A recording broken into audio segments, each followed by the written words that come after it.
નમસ્કાર દર્શક મિત્રો, સત્તાનો મહાસંગ્રામ, દિલ્હીનું દંગલ અને આજે મતદાન શરૂ છે. સવારે 7 વાગ્યાથી મતદાન શરૂ થયું અને સાંજે 6 વાગ્યા સુધી મતદાન કે જે ચાલવાનું છે. અને અત્યાર સુધીની આપણે વાત કરીએ તો 11 વાગ્યા સુધીના જે આંકડા સામે આવ્યા હતા તેમાં 19.20% જેટલું મતદાન થયું હતું અને હવે 1 વાગ્યા સુધીના આંકડા પણ સામે આવશે થોડી વારમાં. પરંતુ જે પ્રકારનું મતદાન થયું છે, સાંજ સુધી 6 વાગ્યા સુધી કેટલું મતદાન થશે તેના પર નિર્ભર હશે ત્રણેય પાર્ટીઓ એ પ્રમાણે, અને એ પ્રમાણે આંકલન પણ કરવામાં આવશે કે મતદાન જેટલું થયું છે અને તેમાં પરિણામોમાં શું અસર તેની ખાસ કરીને જોવા મળી શકે છે. આ વખતે દિલ્હીના ઇલેક્શનની વાત કરીએ તો ઘણી બધી બાબતો કે જે ચર્ચામાં રહી છે. ખાસ કરીને ત્રણેય પાર્ટીઓના સંકલ્પ પત્રોની વાત કરીએ તો તેમાં પણ અનેક વાયદાઓ કરવામાં આવ્યા. જે ફ્રીની જે આપણે વાતો કરતા હોઈએ છીએ મહિલાઓ માટે, ખાસ કરીને ત્રણેય પાર્ટીઓ માટે જે વાત કરી છે. કોંગ્રેસે 2500 રૂપિયા આપવાની વાત કરી છે, તો 25 લાખ સુધીના સારવારની પણ વાત કરી છે. ગેસ સિલિન્ડરની પણ વાત કરી છે 500 રૂપિયામાં. આ સિવાય ભાજપની વાત કરીએ તો 21,000 રૂપિયા જે ગર્ભવતી મહિલાઓને જે આપવાની વાત કરી છે, 2500 રૂપિયા એ દરેક મહિલાઓને આપવાની વાત કરી છે. આયુષ્યમાન ભારત યોજના લાગુ કરવાની વાત કરી છે. ગેસ સિલિન્ડર 500 રૂપિયાની સબસિડીની વાત કરી છે.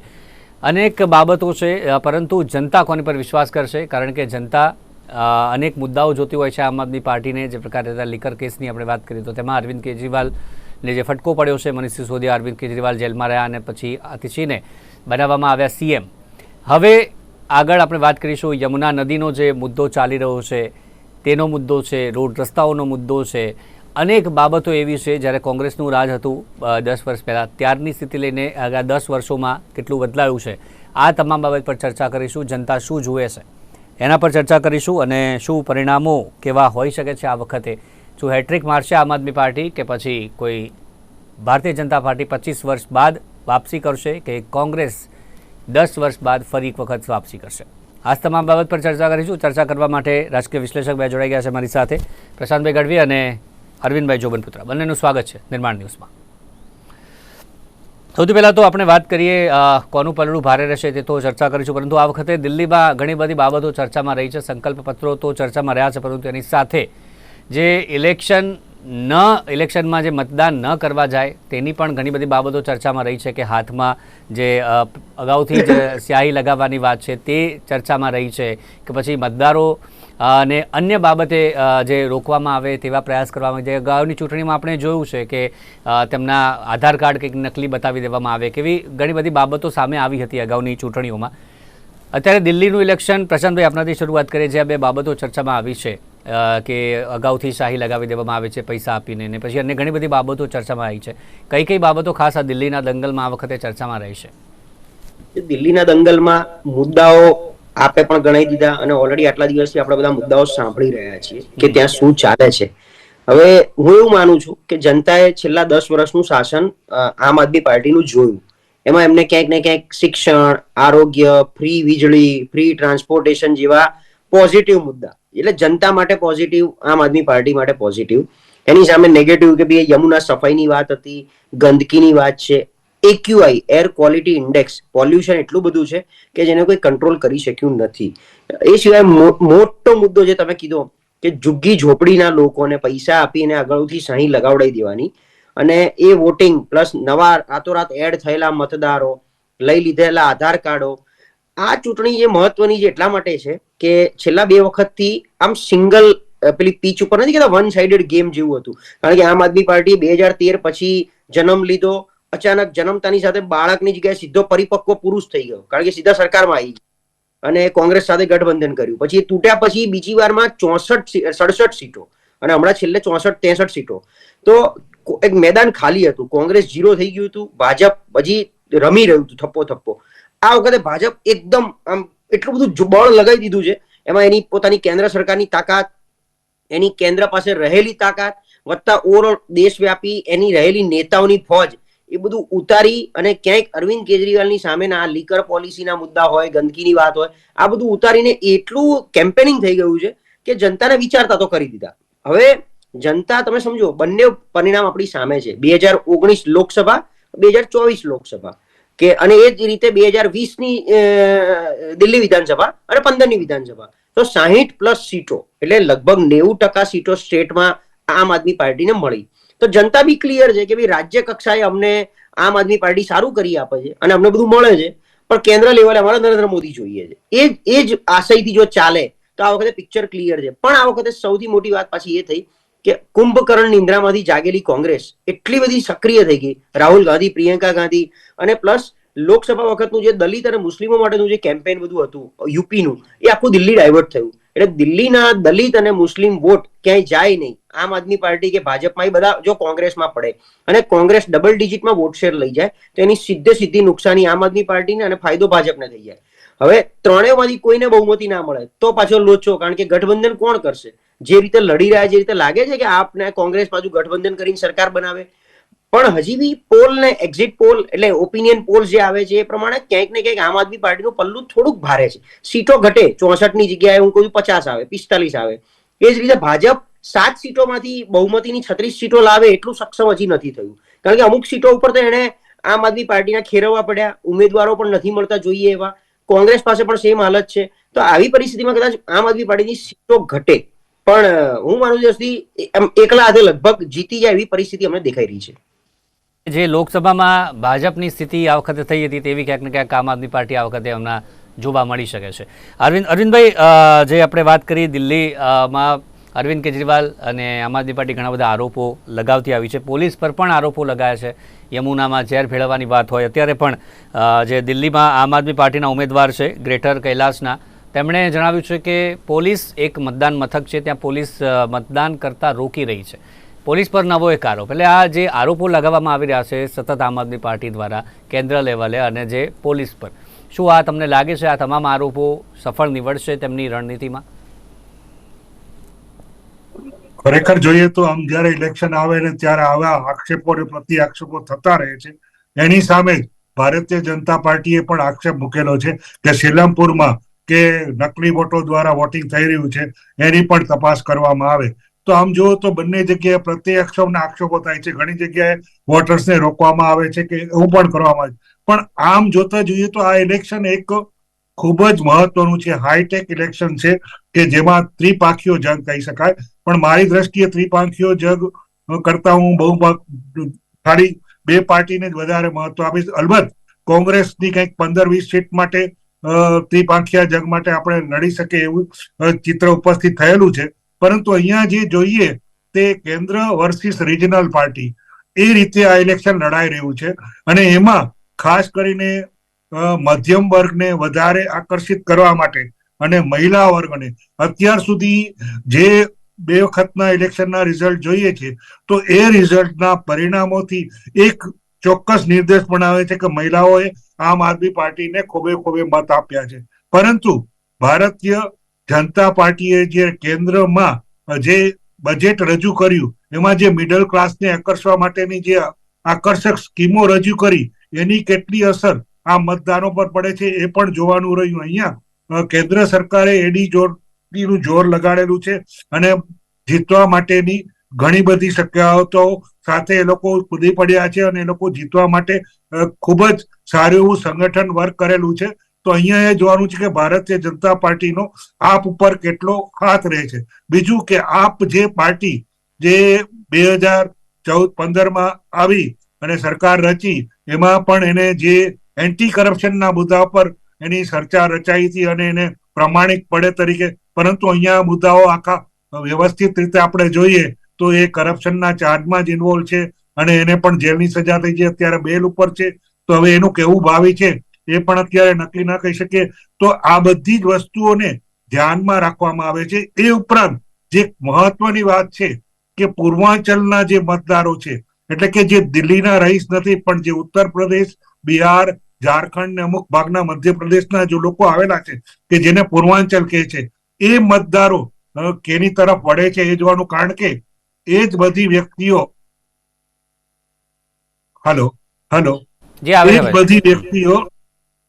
એ જે વોટર્સ છે એ વોટર્સ કઈ તરફ લડે છે એટલું જ મહત્વનું. કારણ કે એ લોકોએ પૂર્વાંચલ ઉપર ખૂબ જ ભાર દેવો છે. આમ આદમી પાર્ટીએ 10 સભ્યોને એમાંથી ઉમેદવાર નોંધેલા છે, બીજું 5 સભ્યોને ભાજપે નોંધેલા છે અને બીજા આપણે કોંગ્રેસે પણ એમાંથી અમુક સિલેક્શન કરેલું છે. તો અહીંયા જોવાનું છે કે એ વોટર્સ ખરેખર કોને મત આપે છે. કારણ કે જે જાતનું કેન્દ્રીય બજેટ છે તો પરિવર્તન, ત્રીજી વસ્તુ એ કે એન્ટી ઇન્કમ્બન્સીનો ફેક્ટર પણ કામ કરે છે અને એમાં પણ શાસન વિરોધી કેટલું આ કેન્દ્ર સરકારે જે જોર દીધું છે તો એમાં વોટ આપે છે. તો અહીંયા જે સ્થિતિ એવી છે કે કોંગ્રેસ 2 ટર્મથી તો એક પણ ખાતું ખોલાવી શક્યું નથી, પણ અહીંયા જે રીતે એ લોકોએ દલિત અને મુસ્લિમ વર્ગને આકર્ષવા માટેના જે કંઈ એ લોકોએ કરેલા છે પ્રયાસો, અને ખાસ કરીને પ્રિયંકા વડેરાએ, તો એ બધી અસર ચોક્કસ દલિત અને મુસ્લિમ મત પર પડે તો એ કોંગ્રેસ તરફી જાય તો ચોક્કસપણે કોંગ્રેસને થોડોક ફાયદો થઈ શકે એમ છે. પરંતુ આમ સમગ્રતા જોઈએ તો 2 પાર્ટી વર્સિસ છે. જો એ બંને દલિતના વોટો કદાચ કપાય તો આમાં ભાજપને પણ ફાયદો થઈ શકે એમ છે, અને આપ આદમીના વોટ કપાય. એ લોકોએ મહિલાને કેન્દ્રવર્તી વિચાર રાખી અને આ ચૂંટણી લડવાનો પ્રયાસ કરેલો છે.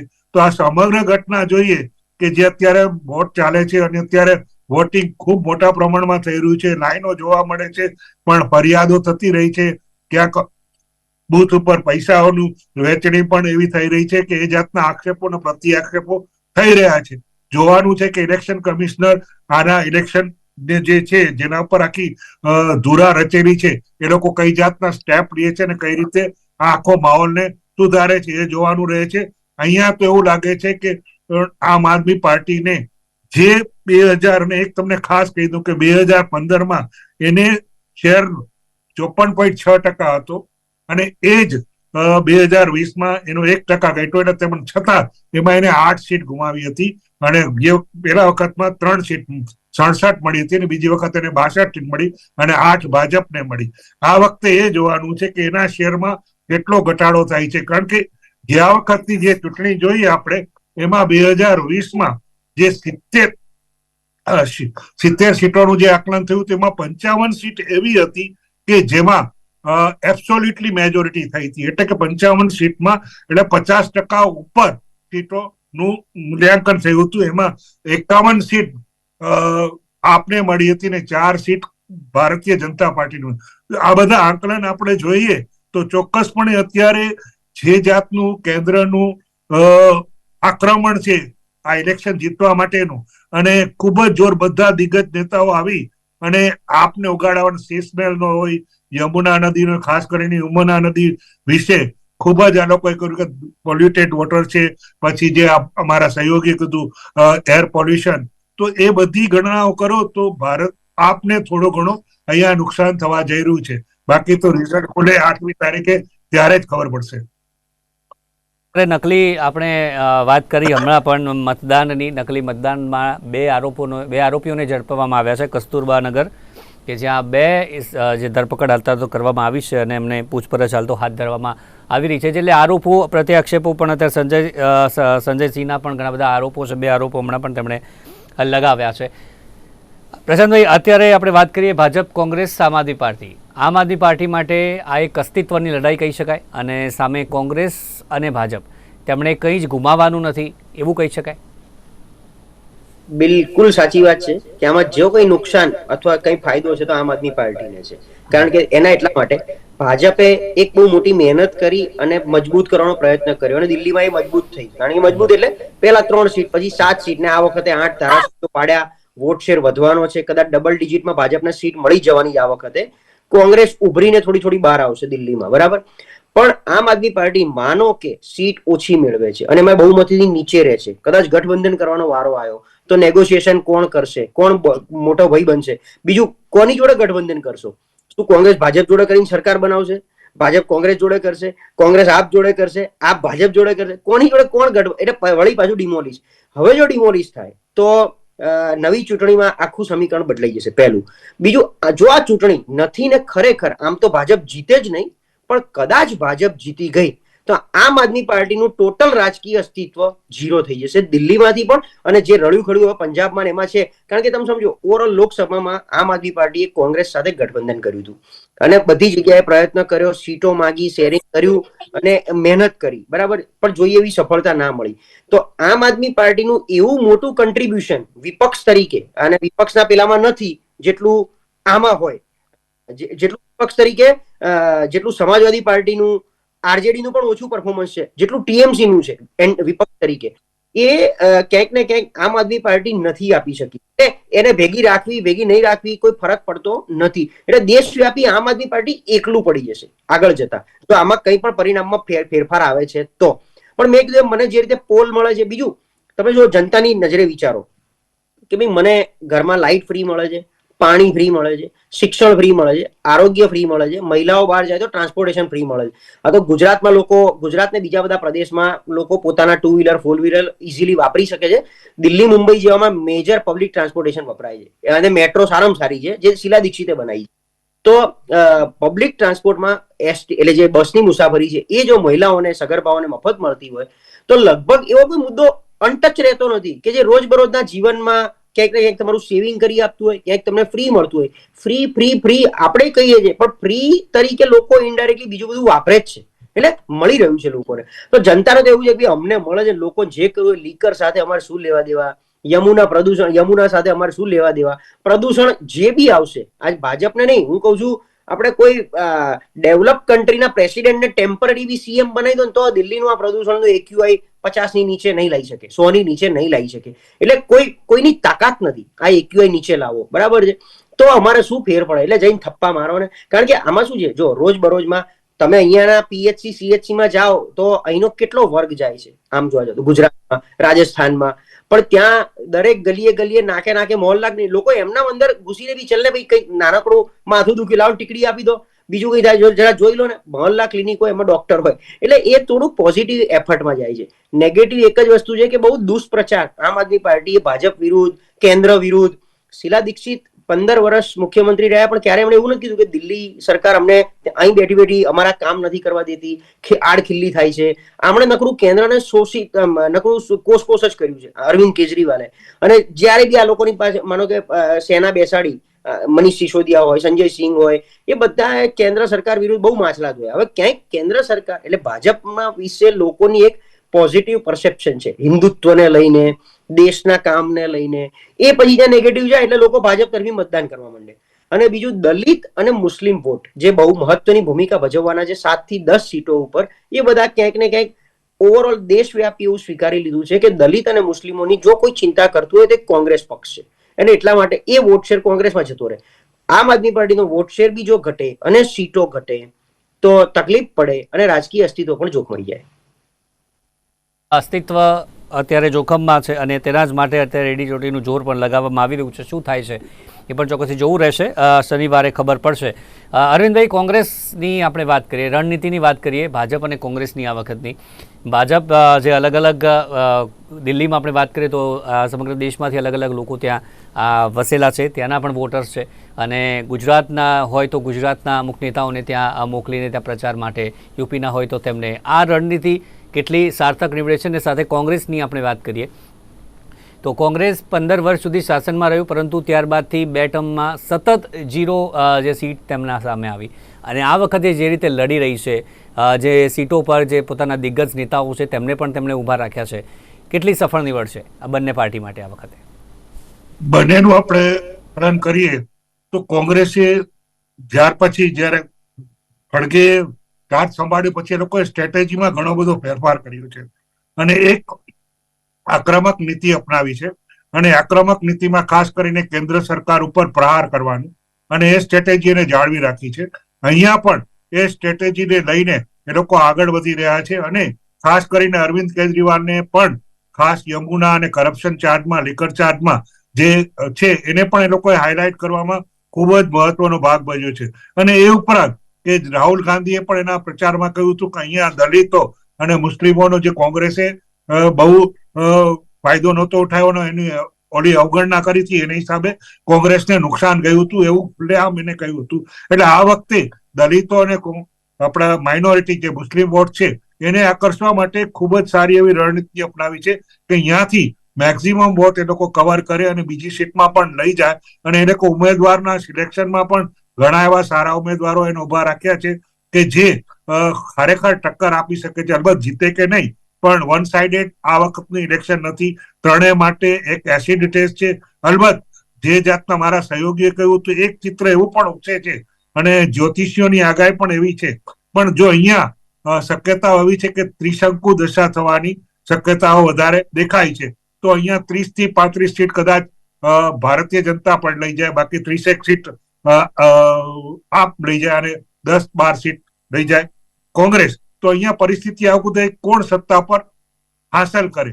તો અહીંયા એક વસ્તુ ખૂબ મહત્વની આવશે, કારણ કે ભારતીય જનતા પાર્ટી સંગઠન રીતે બહુ મજબૂત છે અને એ જેટલા કેન્ડિડેટ્સ બીજા ચૂંટાયા છે એમાંથી લઈને સત્તા હાંસલ કરવા માટેના પ્રયાસો ચોક્કસપણે કરશે. અને બીજું જે કોંગ્રેસ ભારતીય જનતા પાર્ટીની નીતિ રહી છે એ હંમેશા કે આગળ વધવાનું અને કેવી રીતે આપણે સત્તા લઈ શકીએ છીએ એના માટેની જે સ્ટ્રેટેજી એ લોકો ઘડે છે એ સ્ટ્રેટેજીમાં જે માઇક્રો પ્લાનિંગ કરે છે એમાં કઈ રીતે આગળ વધવું. આવી પરિસ્થિતિ થાય એના માટે પણ એ લોકોએ ચોક્કસપણે કંઈક સ્ટ્રેટેજી ઘડી હશે કે જેથી કરીને એ દિલ્હીનું શાસન આમ આદમી પાર્ટીમાંથી લઈ શકે. તો આ બધી ગણનાઓ ચોક્કસપણે થાય છે. જે રીતે આંકલન કરીએ છીએ, જે રીતે આવે છે તારણો, એ તારણો આપણે અત્યારે કહી શકીએ, કારણ કે વોટર્સનો મૂડ શું છે, કારણ કે મિડલ ક્લાસ આમાં ખૂબ જ મહત્વનું હોય. બધાએ મિડલ ક્લાસ માટે ખૂબ જ સારી યોજનાઓ મફત બધું કરેલું છે, પરંતુ એનાથી હકીકતમાં નેગેટિવ ઇફેક્ટ ચોક્કસપણે જે સારો વર્ગ અને સમજદાર વર્ગ છે એ ચોક્કસપણે આ વસ્તુને અવગણે તો ચોક્કસપણે એક સારું સુશાસન મળી શકવાની શક્યતા રહે. પ્રશાંતભાઈ, જે પ્રકારે આપણે વાત કરી આપણે કે ત્રિપાંખીયો જંગ છે, આપણે પણ તે વાતને લઈએ, પરંતુ જો કોઈ પણ પાર્ટીને બહુમત નથી મળતું તો શું પરિસ્થિતિ સર્જાઈ શકે છે? ત્યારબાદ શું થઈ શકે છે? કોંગ્રેસ અને આમ આદમી પાર્ટી તે તો ગઠબંધન કરે તેવું લાગતું નથી. ભારતીય જનતા પાર્ટીની વાત કરી કે અન્ય પક્ષમાંથી લઈને સરકાર બનાવે, તે જો ન થાય તો શું બની શકે? ભાજપ અને કોંગ્રેસના કોઈ ચાન્સ ખરા, કોઈ ગઠબંધનના દૂર સુધી કોઈ? મને એ 2-3 ઓપ્શન જે હું જોઈ રહ્યો છું, એક તો આમ આદમી પાર્ટી બહુમતી તો લઈ રહી છે, સાવ 5 થી નીચે જાય એવી ખરાબ પરિસ્થિતિ આમ આદમી પાર્ટીની નથી. એક તો ઇમોશનલ કાર્ડ વત્તા મેં જે આ બધું ગણાયું લોકોને મફત મળે છે. મિડલ ક્લાસ થોડો માનો કે ફ્લક્ચ્યુએટ થાય અને જે દલિત મુસ્લિમ વોટ કોંગ્રેસમાં માનો કે જાય ક્યાંક અંદર ખાને. ભલે હું કહું છું એકબીજાને ગાળો દે, પણ આ તો કોંગ્રેસ અને આમ આદમી પાર્ટી અત્યારે સામે લડી રહ્યા છે. ગુજરાતમાં એમને ખૂબ હેરાન પણ કર્યા ગુજરાતના પરિણામમાં, પણ આગળ જતા કોંગ્રેસને નાની મોટી સીટ મળે તો ભાજપને આવતો રોકવા માટે કોંગ્રેસ કોઈ પણ જાતના પેલા વગર ગઠબંધન કરી શકે છે આમ આદમી પાર્ટી સાથે. હું રાહુલ ગાંધીને એ રીતે મેચ્યોરલી જોઈ રહ્યો છું. બીજું કે દલિત અને મુસ્લિમના વોટ ડાયવર્ટ ના થઈ જાય. આમ આદમી પાર્ટી ના ગમતી હોય અને ભાજપમાં જતા રહે તો ભાજપ નો રેસનો ઘોડો જીતવાની તરફ જાય. એને અટકાવવા માટે પણ આ પગલું ભર્યું હોય. આક્રમકતાથી લડી રહ્યા છે, વાત સાચી છે, પણ એક આ બીજું કે Bharatiya Janata party double digit cross કરે, પણ હજી બી 35 સીટ કેવી રીતે ક્રોસ કરવી ને એની સાચી સારી રણનીતિ ભાજપ પાસે નથી. અને છેલ્લી વાત કે કોંગ્રેસ કે આમ આદમી પાર્ટી જો બહુમતી મેળવવાનો પ્રયત્ન કરે તો એ લોકોને મિનિમમ 45 થી 50 સીટ સાથે જીતવું પડશે. કારણ કે જો એ લોકો 35, 36, 37, 40 સીટોથી જીતી ગયા તો ભાજપ ગમે ત્યારે એના સુપડા સાફ કરી નાખશે. અને ભાજપ ખાલી 36 જ સીટ લઈ આવશે ને તો બી એ સરકાર 5 વર્ષ ચલાવી શકશે. કારણ કે એમની પાસે બધા પ્રકારના પેલું છે, ઉપરથી લોકોનો વધારો કરશે. આમાં લોકો ધારાસભ્યોને વધારી અને એ 35-36 નો આંકડો નવી ચૂંટણી આવતા સુધીમાં 45-50 પહોંચી ગયો હશે અને આમ આદમી પાર્ટી લગભગ ધનોત પનોત નીકળી ગયો હશે. આના ચાન્સીસ બહુ ઓછા છે. છેલ્લું હું જે બોલ્યો એ પણ યસ, મને એવું લાગે છે આમ આદમી પાર્ટી 45 થી 50 ની વચ્ચે અટકે અને બહુમતી મેળવે એવી મારી આશંકા છે. તો જે પ્રકારે દર્શક મિત્રો અત્યારે આપણે ચર્ચા કરી, અરવિંદભાઈ અને પ્રશાંતભાઈ આપણી સાથે જોડાયા. અરવિંદભાઈએ જણાવ્યું કે ક્યાંક ભારતીય જનતા પાર્ટીને આ વખતે મુદ્દાઓ જે છે તેમાં ફાયદો થઈ શકે છે અને બીજી તરફ પ્રશાંતભાઈ પણ જણાવ્યું કે આમ આદમી પાર્ટી કે જે ગઈ વખતે 62 સીટો આવી હતી, આ વખતે ઓછી સીટો આવશે પરંતુ સરકારમાં રહેશે, તે છે બંનેના મંતવ્ય છે. પરંતુ હવે શનિવારે આપણે જોવાનું છે કે કોની સીટ વધુ આવે છે મતગણતરીમાં, કે પછી કોઈ એવી ઘટના કે જે ત્યારે સરકાર ન રચાય શનિવારે, પરંતુ ત્યારબાદ કોઈ ત્રિપાંખીયો જંગ એક નવું રૂપ લે છે, તે પણ ચોક્કસથી મહત્વનું બની રહેશે. તો શનિવારે જોવાનું છે કોની સરકાર બનશે.